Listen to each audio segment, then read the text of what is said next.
جب لوگ پلٹ کے آ جاتے ہیں تو 2 فرشتے آتے ہیں، منکر نکیر ان کے نام ہیں، اور وہ اس کو بٹھا دیتے ہیں اور بٹھا کر کے اس سے 3 سوال پوچھتے ہیں۔ پہلا سوال یہ ہوتا ہے من ربک، تیرا رب کون ہے؟ اب کوئی مانے یا نہ مانے، رب تو سب کا اللہ ہی ہے۔ اگر کوئی انکار بھی کرے تو اس کے باوجود اس کا رب کون ہے؟ اس کا رب اللہ ہے۔ تو دنیا کے اوپر کوئی اقرار کرے یا انکار کرے، لیکن نفس الامر میں، حقیقت میں اس کا رب اللہ ہی ہے۔ یہ تو حقیقت ہے، یہ تو طے شدہ ہے۔ لیکن جو عقیدہ دنیا پہ رہا ہوگا وہی عقیدہ اس کے لہجے میں آئے گا۔ اگر اس نے عملاً، رویتاً، قولاً، فعلاً اپنے اللہ کو اپنا رب مانا، رب کہتے ہیں کسی چیز کی تربیت اس کی استعداد ذاتیہ کے مطابق کرنے والا رب کہلاتا ہے۔ تو اللہ تعالیٰ جل شانہ ہم سب کا خالق بھی ہے، مالک بھی ہے، رازق بھی ہے، اور ہماری ضروریات کا وہ کفیل بھی ہے۔ وہ ہمارا رب ہے، اور صرف ہمارا رب ہی نہیں ہے، رب العالمین ہے، پورے جہانوں کا رب ہے، پوری کائنات کا رب ہے۔ خالق بھی سب کا وہی ہے اور رب بھی سب کا وہی ہے۔ جو اسے مانتا ہے اسے بھی رزق دیتا ہے، جو نہیں مانتا تو اس کے لیے بھی رزق کے دروازے بند نہیں کرتا۔ حضرت ابراہیم علیہ السلام کی عادت یہ تھی کہ جب تک کوئی مہمان نہیں آ جاتا تھا اتنی دیر تک کھانا نہیں کھاتے تھے۔ بھوک لگتی تو کوئی مہمان ڈھونڈتے تاکہ اس کے ساتھ بیٹھ کے کھانا کھاؤ۔ کھانا جتنا بھی مرغن اور جتنا بھی جو ہے وہ پرتکلف کیوں نہ ہو، اگر مہمان کے ساتھ کھایا جائے گا تو اس کا قیامت کے دن کوئی حساب نہیں ہوگا۔ تو مہمان کے ساتھ وہ کھانا کھایا کرتے تھے۔ مہمان اللہ کی رحمت ہوتا ہے۔ اچھا، وہ ایک دن مہمان ڈھونڈنے نکلے تو ایک بوڑھا شخص ملا تو اسے اپنے ساتھ گھر میں لے آئے، بٹھایا دسترخوان پہ۔ جب کھانے کا وقت آیا تو کہا کہ اللہ کے نام سے شروع کرو۔ اس نے کہا میں تو اللہ کا نام نہیں لوں گا، میں تو بتوں کا پجاری ہوں، بتوں کو پوجنے والا ہوں۔ حضرت ابراہیم علیہ السلام نے کہا کہ تیرے ساتھ میرا تعلق کوئی کاروباری، کوئی ذاتی، کوئی اور تو ہے نہیں، میں رب کے لیے ہی تو تجھے کھلا رہا ہوں، اور اگر تو رب کا نام ہی نہیں لے گا تو پھر میرا تیرا رشتہ کیا باقی بچتا ہے؟ اس نے کہا میں چند لقموں کے لیے اپنے بتوں سے بے وفائی نہیں کر سکتا۔ وہ غالب نے کہا تھا نا کہ وفاداری بشرط استواری اصل ایمان ہے، مرے بت خانے میں تو کعبے میں گاڑو برہمن کو۔ اس نے اپنے انداز میں ایک بات کی تھی کہ وفاداری بڑی چیز ہوتی ہے، تو اس نے بتوں سے وفاداری کا بھرم رکھا۔ اس نے کہا کہ میں چند لقموں کے لیے جو ہے وہ تیرے رب کا نام لوں اور اپنے معبودان کا نام چھوڑ دوں، یہ نہیں ہو سکتا۔ آج تو لوگ چائے کی پیالی پہ دین بیچ رہے ہیں، کیا آج ممبر و محراب فروخت نہیں ہو رہے؟ لیکن اس بوڑھے شخص نے کہا کہ میں چند لقموں کے لیے، چند ٹکڑوں کے لیے میں اپنے بتوں سے بے وفائی نہیں کر سکتا۔ حضرت ابراہیم نے کہا تو اگر بتوں کے ساتھ اتنی محبت رکھتا ہے تو پھر میں بھی رب کے نام کے علاوہ تجھے دینے پہ آمادہ نہیں ہوں۔ وہ دسترخوان سے اٹھ کے چلا گیا۔ وہ چلا گیا تو جبریل امین حاضر خدمت ہوئے، رب کا سلام دیا۔ اے ابراہیم، رب سلام دیتا ہے اور فرماتا ہے تو نے آج میرا ایک بندہ ناراض کر دیا۔ یا اللہ، وہ تیرا بندہ تھا، اس کو تو تیرا نام لینا بھی گوارا نہیں تھا۔ کہا ابراہیم اس کی عمر کتنی ہوگی؟ یا اللہ 80 سال کے قریب ہوگی۔ کہا اتنا عرصہ ہو گیا میں اس کو رزق دے رہا ہوں، تو ایک دن نہیں کھلا سکا۔ اب ابراہیم علیہ السلام اس کو ڈھونڈنے نکلے ہیں۔ وہ کسی پہاڑ پہ چڑھ رہا تھا، دور سے آواز دی او میاں آ جاؤ، کھانا ٹھنڈا ہو رہا ہے۔ اس نے کہا تم تو بڑے سخت تھے، لہجے میں، رویے میں تبدیلی کیسے آ گئی؟ کہا کہ اسی رب کا پیغام آیا ہے کہ مجھے اتنا عرصہ ہوا اسے کھلاتے ہوئے، وہ مجھے نہیں بھی مانتا تھا، پھر بھی میں اس کی ضروریات کو پورا کرتا رہا ہوں، اور تم ایک دن نہیں دے سکے، تو آؤ کھانا ٹھنڈا ہو رہا ہے۔ کہا تے رب کا نام نہیں لوں گا، کہا نہ لینا، کہا اتنی تبدیلی، کہا اسی رب کا سندیش آیا ہے، اسی رب کا پیغام آیا ہے۔ کہا پھر کھانا بعد میں کھاؤں گا، پہلے اپنے رب کا مجھے غلام بنا لے۔ تو کوئی مانے اس کو بھی دیتا ہے، کوئی نہ مانے اس کو بھی دیتا ہے، بلکہ دنیا کے اوپر کافروں کو زیادہ دیتا ہے۔ ایک روایت میں آتا ہے کہ اگر اہل ایمان کی دلجوئی کا لحاظ نہ ہو تو کافروں کے گھروں کی سیڑھیاں سونے اور چاندی کی ہوں، لیکن یہ کہیں گے ہمیں تو مار ہی دیا ہے۔ اور اقبال نے کہا تھا نا کہ کافر کو دیے حور و قصور اور مومن کے لیے فقط وعدہ حور۔ تو اس لیے ان کی دلجوئی ہے، ورنہ کافروں کو اتنا دور، چونکہ ان کا حصہ آخرت میں نہیں ہے، ان کا حصہ صرف دنیا ہے۔ دنیا پہ عیش کریں، دنیا پہ عیش و عشرت کی زندگی گزارے، دنیا ہی دنیا، آخرت میں ان کا کوئی حصہ نہیں۔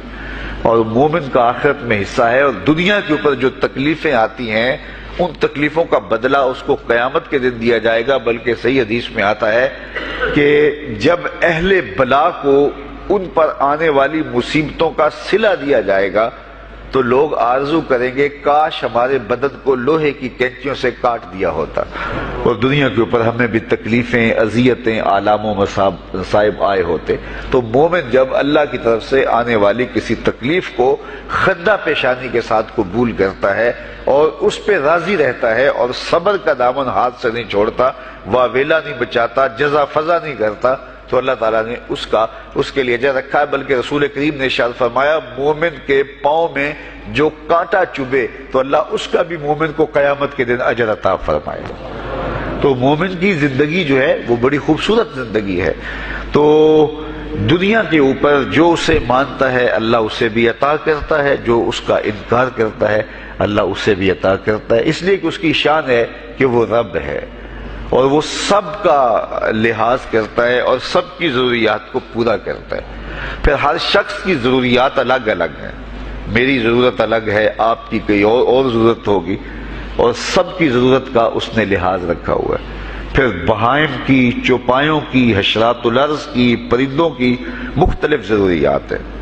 اڑنے والوں پرندوں کی ضروریات الگ ہے، پانی کے جانوروں کی ضروریات الگ ہیں، اس طرح حشرات الارض کی ضروریات الگ ہیں اور درندوں کی ضروریات الگ ہیں۔ یہاں تو ہم ایک آدھ کلو گوشت ہو تو گھر کے سارے افراد اس سے گزارا کر لیتے ہیں، لیکن شیر کو اور چیتے کو جو ہے وہ منوں کے حساب سے روزانہ چاہیے، رب ان کو روزانہ فراہم کرتا ہے۔ یہ پنساری کے پاس جائیں، اگر آپ کو ڈاکٹر یا حکیم لکھ دے کہ یہ آپ کو خالص سچے موتی چاہیے، اس کی کوئی چیز آپ کو بنا کے دیں گے تو آپ ہزاروں لاکھوں روپے خرچ کرتے ہیں، پھر بھی بعض کا اعتماد نہیں ہوتا کہ یہ بالکل 1 نمبر ہے یا 2 نمبر۔ تو رتی ماشی اور تولوں کے اندر آپ ان کو خریدتے ہیں، اور وہ بھی آپ کو گمان ہوتا ہے کہ پتہ نہیں خالص ہیں یا ناخالص، لیکن دنیا کے اوپر لاکھوں کروڑوں پرندے پائے جاتے ہیں، جانور پائے جاتے ہیں، ہنس، اور وہ کھاتا ہی سچے موتی ہے۔ صبح کو بھی، شام کو بھی، دوپہر کو بھی اللہ سب کو پیٹ بھر کے کھانے کے لیے عطا فرماتا ہے۔ تو جس کی جو ضرورت ہے وہ رب ہے، اس ضرورت کو پورا کرتا ہے۔ تو ہم اگر اللہ تعالیٰ کو رب مان لیں حقیقی معنوں کے اندر تو ہماری زندگی کی پریشانیاں، ہماری زندگی کے دکھ مٹ جاتے ہیں۔ مصیبتیں اس وقت آتی ہیں اور اس وقت پریشانی لگی رہتی ہے، دھڑکا لگا رہتا ہے کہ جب انسان جو ہے وہ سمجھتا ہے کہ میں ہی جو ہے وہ کچھ کرنے والا ہوں۔ وَمَا مِن دَابَّةٍ فِي الْأَرْضِ إِلَّا عَلَى اللَّهِ رِزْقُهَا، زمین پر چلنے والی، ریگنے والی کوئی چیز نہیں جس کا رزق اللہ کے ذمہ کرم پہ نہ ہو۔ تو جب انسان اس عقیدے کو اپنی روح میں، اپنے باطن میں اتار لیتا ہے تو پھر اس کی زندگی سوکھی ہو جاتی ہے کہ وہ میرا خالق بھی ہے اور وہ میرا رب بھی ہے، اور یہ یقین انسان کی زندگی کے اندر اعتماد، روشنیاں اور توکل بھر دیتا ہے۔ بلکہ ایک حدیث میں آیا کہ جس طرح توکل کرنے کا حق ہے اگر وہ تم ادا کرو تو اللہ تمہیں ایسے رزق عطا فرمائے جس طرح پرندوں کو عطا فرماتا ہے۔ وہ جب صبح نکلتے ہیں تو ان کے پیٹ خالی ہوتے ہیں اور انہیں پتہ نہیں ہوتا کہ کہاں سے رزق مل رہا ہے، اور جب وہ شام کو آتے ہیں تو ان کا پیٹ بھرا ہوا ہوتا ہے. بند توکل پنچھی اڑ دے خرچ نہ پلے زیرا ہو. سلطان بہو فرماتے ہیں کہ انہیں کوئی نہیں پتا ہوتا کہ فلاں جگہ پہ جانا ہے، لیکن کبھی ایسا نہیں ہوا کہ وہ بھوک سے مر گئے ہوں اور انہیں کچھ ملا نہ ہو، تو وہ خالی پیٹ کبھی نہیں آتے. وہ اللہ تعالیٰ ان کو رزق نصیب فرماتا ہے، وہ سب کا رب ہے. تو اگر ہم اپنے رویے سے، اپنے عمل سے، اپنے عقیدے سے واقعی اللہ کو رب مانتے ہیں، تو پھر قبر میں جب سوال ہوگا من ربوں کا، تیرا رب کون ہے، تو پھر کبھی بھی جواب دیتے جھجک محسوس نہیں ہوگی. بندہ عرض کرے گا رب اللہ، میرا رب اللہ ہے اور میں اسی کو اپنا رب مانتا ہوں. میری ضروریات کی کفالت بھی اسی کے ذمہ کرم پہ، اور میرا تیقن، میرا یقین کہ وہ میرا رب ہے. یہ پہلا سوال ہوگا. دوسرا سوال قبر میں ہوگا، اور وہ یہ ہوگا کہ ما دینوں کا، تیرا دین کون سا ہے. مختلف ادیان دنیا کے اوپر موجود ہیں، لیکن اسلام کے بعد اب کسی اور دین کو قبول نہیں کیا جائے گا. ارشاد فرمایا کہ اللہ تعالیٰ اسلام کے علاوہ کسی اور دین کو قبول نہیں کرے گا. تو یہ اگر میں اپنے عمل سے، اپنے رویے سے، اپنے طرز زندگی سے، اپنے انداز معاشرت سے اسلام کو اپنے اوپر غالب کر لیا، تو پھر قبر میں جواب دیتے ہوئے کوئی جھجک محسوس نہیں ہوگی. بندہ عرض کرے گا کہ دینی الاسلام، میرا دین اسلام ہے، میرا طرز زندگی، میرا انداز معاشرت، میرا سبھی کچھ اسلام کی مطابقت میں تھا، اور میں اسی کو اپنا دین مانتا ہوں. صرف زبان سے نہیں، اپنے رویے سے بھی، اپنے طرز زندگی سے بھی، اپنے انداز معاشرت سے بھی.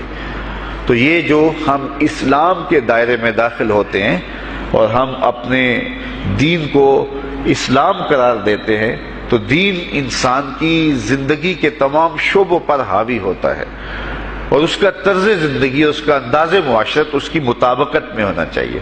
تو قبر میں یہ سوال پوچھا جائے گا کہ تیرا دین کیا ہے، باوجود کہ اللہ تعالیٰ جل شانہ کو پتہ ہے کہ اس کا دین کیا تھا، اللہ کو پتہ ہے کہ یہ کس کو رب مانتا تھا، لیکن قبر میں یہ سارا سلسلہ ہوگا. اور صحیح احادیث کے اندر ان سوالوں کا تذکر آیا ہے کہ یہ سوال پوچھے جائیں گے کہ تیرا دین کیا ہے.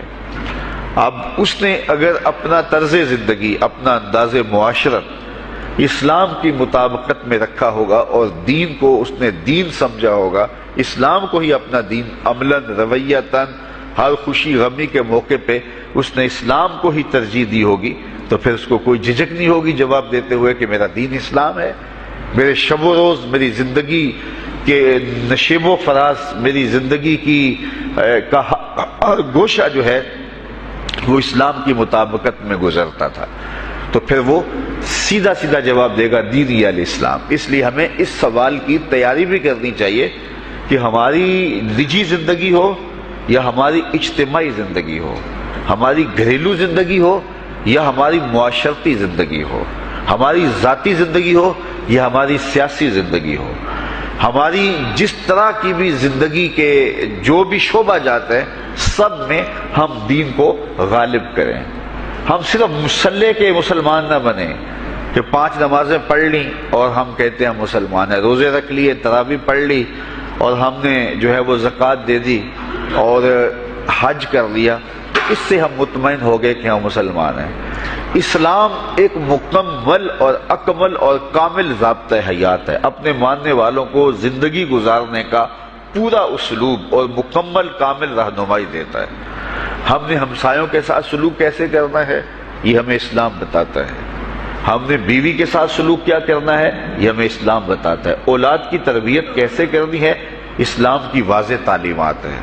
ہم نے سفر کرنا ہے تو انداز سفر کیا ہونا چاہیے، اسلام نے ہمیں بتایا. کاروبار کرنا ہے تو ہم جو ہے وہ کیا کاروبار کو مارکیٹ سے سیکھیں گے یا اللہ اس کے رسول سے سیکھیں گے، تو ہمیں اللہ اس کے رسول نے واضح 2 ٹوک اور سیدھے سیدھے احکام دیے ہیں کہ تم جب کاروبار کرو تو تم جو ہے وہ اس انداز کے ساتھ کاروبار کرو، کم نہیں تولنا، کم نہیں ناپنا، جھوٹی قسم نہیں کھانی، سود نہیں لینا. تو یہ ساری چیزیں، ملاوٹ نہیں کرنا، ایک ایک چیز جو ہے وہ اسلام نے ہمیں فراہم کی ہوئی ہے. تو پورا دین جو ہے جب ہم اختیار کریں گے، ہمارے رویے، ہمارا طرز زندگی، ہمارا انداز معاشرت جب دین اسلام کے مطابق ہوگا تو قبر میں اس سوال کا جواب دینا ہمارے لیے کوئی مشکل نہیں ہوگا۔ اور اگر ہمارا طرز زندگی کچھ اور طرح کا ہوگا تو کیا صرف یہ کہہ دے کہ ہم مسلمان ہیں؟ یہ تو پھر ایک کافر بھی کہہ سکتا ہے کہ میرا دین اسلام ہے، ایک منافق بھی کہہ سکتا ہے کہ میرا دین اسلام ہے، لیکن ایسا نہیں ہوگا۔ جو ہماری کیفیت قلب ہوگی قبر میں اس کا جواب اس کی مطابقت میں آئے گا۔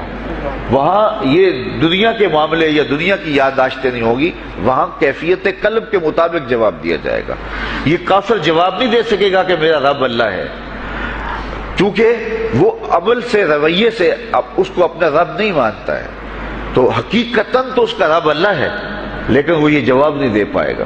اسی طرح جو شخص اپنے طرز زندگی کے اندر اسلام کو داخل نہیں کر چکا ہے اور اسلام کو اس نے اپنا ہادی رہنما نہیں بنایا ہے، تو وہ قبر میں اس سوال کا جواب کیسے دے سکے گا کہ میرا دین اسلام ہے، چونکہ اس کا رویہ، اس کا طرز زندگی اور اس کا انداز معاشرت ایسا نہیں رہا ہوگا۔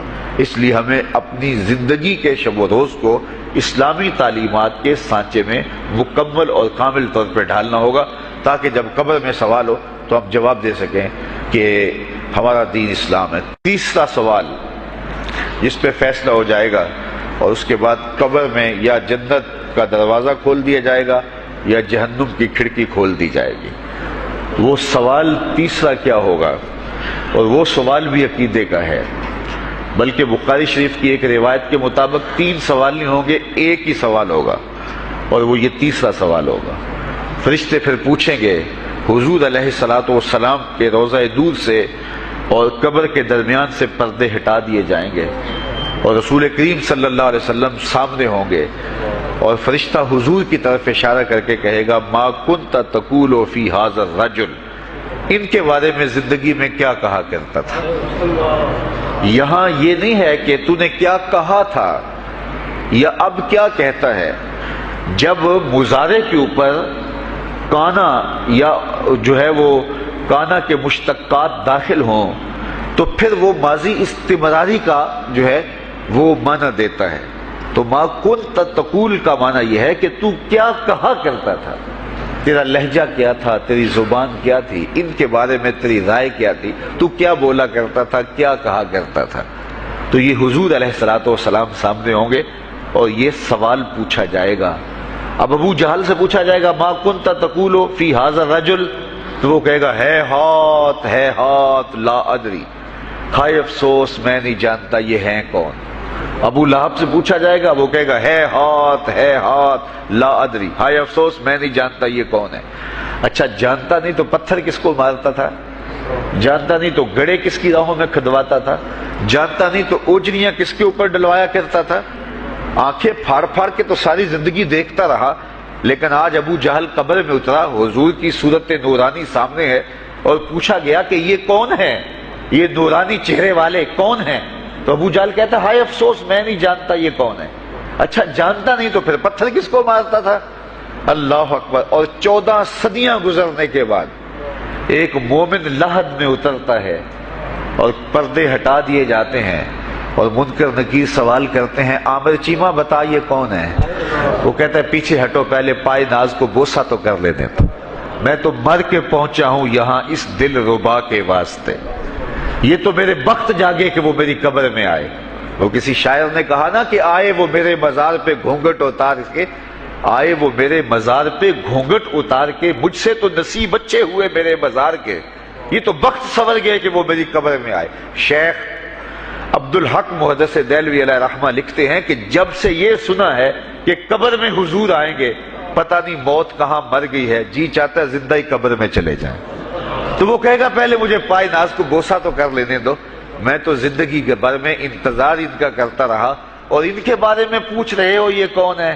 ساری زندگی پیر مہر علی شاہ نقشہ بتاتے رہے، مکھ چند بدر شاہ شانی ہے، متھے چمک دی لاٹ نورانی ہے، کالی زلف تے اکھ مستانی ہے، مخمور رکھی ہند مد بھریاں۔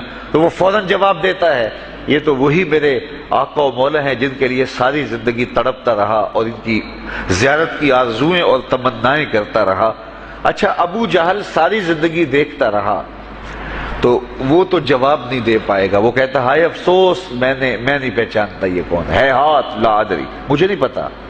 اور 14 صدیاں گزرنے کے بعد ایک مومن لحد میں اترتا ہے تو وہ فوراً کہتا ہے یہ تو وہی ہیں جن کے لیے زندگی گزار آیا ہوں۔ تو جس نے دیکھا تھا وہ پہچان نہیں سکتا، اور صدیوں بعد جو دنیا کے اوپر آیا وہ فوراً پہچان بھی رہا ہے اور پائے ناز کو بوسے بھی کر رہا ہے، تو پھر اس کا کیا جواب ہوگا؟ تو اس کا جواب علامہ اقبال علیہ رحمہ نے دیا۔ وہ کہتے ہیں قبر میں یہ جو آنکھیں ہیں ان میں تو مٹی پڑی ہوگی، یہ تو بند ہوگی، دل کی آنکھیں کھلی ہوں گی۔ ابو جہل نے ان آنکھوں سے دیکھا تھا، یہ آنکھیں تو اب کھلی نہیں ہیں، تو ان سے وہ کیسے پہچانے گا؟ اور دل کی آنکھوں نے حضور کو دیکھا ہی نہیں تھا۔ اور یہ صدیوں گزرنے کے بعد جو مومن لحد میں اترتا ہے اس کی گو ان آنکھوں نے نہیں دیکھا تھا، لیکن در دل مسلم مقام مصطفیٰ است، مومن کے دل کے ڈیرے کے اندر مومن کے دل میں حضور ہی بستے ہیں، اس لیے اس کی آنکھوں نے، دل کی آنکھوں نے حضور کو دیکھا اور پہچان لیا، اس لیے کہ دل کی آنکھوں نے حضور پہلے بھی دیکھے ہوئے تھے اور دل آرزو میں مچلتا رہا، اس لیے دل کو پہچاننے میں دیر نہیں لگی۔ تو وہاں یہ آنکھ نہیں پہچانے گی، یہ آنکھ پہچانے گی، اس لیے اقبال نے دوسرے مقام پہ کہا دل بینا بھی کر طلب خدا سے کہ آنکھ کا نور دل کا نور نہیں۔ آنکھ کا نور اور ہے، دل کا نور اور ہے۔ تو اگر کوئی شخص دنیا کے اوپر دل کے نور سے بے بہرا رہا، قیامت کے دن یہ آنکھیں اسے فائدہ نہیں دے گی، بلکہ اللہ تعالیٰ نے خود قرآن مجید میں ایک مقام پہ فرمایا من کان فی ہذہ اعمی فہو فی الآخرۃ اعمی واضل سبیلا، جو اس دنیا میں اندھا رہا کل قیامت کے دن بھی نابینا اٹھایا جائے گا۔ اس سے ان آنکھوں کی بے نوری قطعاً مراد نہیں، کسی مفسر نے نہیں لکھا، بلکہ وہ تو واضح حدیث میں آتا ہے جو دنیا میں ان دو محبوب چیزوں سے آزمایا گیا، اللہ تعالیٰ قیامت کے دن اسے صلہ عطا فرمائے گا۔ یہ جو دنیا کے اوپر نابینا ہوتے ہیں، نابینا ہو جاتے ہیں یا پیدائشی نابینا ہوتے ہیں، تو یہ دنیا کی لذتوں سے اور دنیا کے نفعوں سے لطف اندوز نہیں ہو پاتے۔ یہ بہت بڑی آزمائش ہے، جہان اندھیر ہوتا ہے ان کے لیے، لیکن قیامت کے دن اللہ تعالیٰ اس کا بہتر صلہ ان کو عطا فرمائے گا جو دو ان محبوب چیزوں سے آزمایا گیا۔ تو اگر وہ دنیا پہ اندھا تھا اور حقیقی طور پہ، اور قیامت کے دن بھی اندھا اٹھایا جائے گا، یہ تو پھر مناسب نہیں ہوگا۔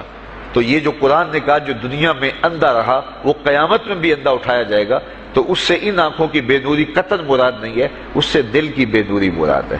تو دل اگر بینا ہوا، دل اگر روشن ہوا، تو پھر قبر کے اندر بھی دل دے دیوے دی روشنائی جاوے وچ زمینہ، تو پھر وہ معرفت رسول کا سبب ہوگا دل کا اجالا، اور پھر حشر کے اندر بھی جو ہے وہ دل کی آنکھیں روشن ہوں گی۔ تو جس نے اپنے قلب کو نور معرفت سے، نور ایمان سے اور نور محبت سے منور نہیں کیا ہے، تو وہ قبر کے اندر، حشر کے اندر نابینا ہی اٹھایا جائے گا، اور یہ قرآن کی صریح نص ہے۔ تو اب ابو جہل نے ان آنکھوں سے دیکھا ہے، لیکن جب سوال ہوتا ہے بتاؤ یہ کون ہے، تو وہ کہتے ہیں ہے ہاتھ لا ادری، افسوس میں نہیں جانتا۔ اور صدیاں گزرنے کے بعد ایک مومن لحد میں اترتا ہے، ظاہری ملاقات بھی نہیں ہے، جب اسے پوچھا جاتا ہے یہ کون ہے، تو وہ کہتا ہوا محمد صلی اللہ علیہ وسلم، یہ تو وہی آقا ہے جن کے لیے ساری زندگی، جن کے تذکروں کی خوشبو سونگھتا رہا ہوں، تو مجھے تو جو ہے وہ ان کے پائے ناز کو بوسہ کر لینے دو۔ تو بتاؤ اس کے دل کی آنکھوں نے حضور کی معرفت حاصل کی اور حضور کو پہچان لیا، تو دل بینا بھی کر طلب خدا سے کہ آنکھ کا نور دل کا نور نہیں۔ تو حضور علیہ الصلوۃ والسلام کے حوالے سے جب سوال ہوگا، اگر اس سوال کا جواب نہیں آیا تو پھر جہنم کی کھڑکی کھول دی جائے گی، اور اگر اس سوال کا جواب آیا تو پھر جنت کے دروازے کشادہ کر دیے جائیں گے، اور جنت کی ٹھنڈی ہوائیں اس کی قبر میں آ جائیں گی، بلکہ حدیث میں آتا اسے کہا جائے گا کہ نم کنومت العروس، ایسے سو جا جس طرح دلہن سوتی ہے۔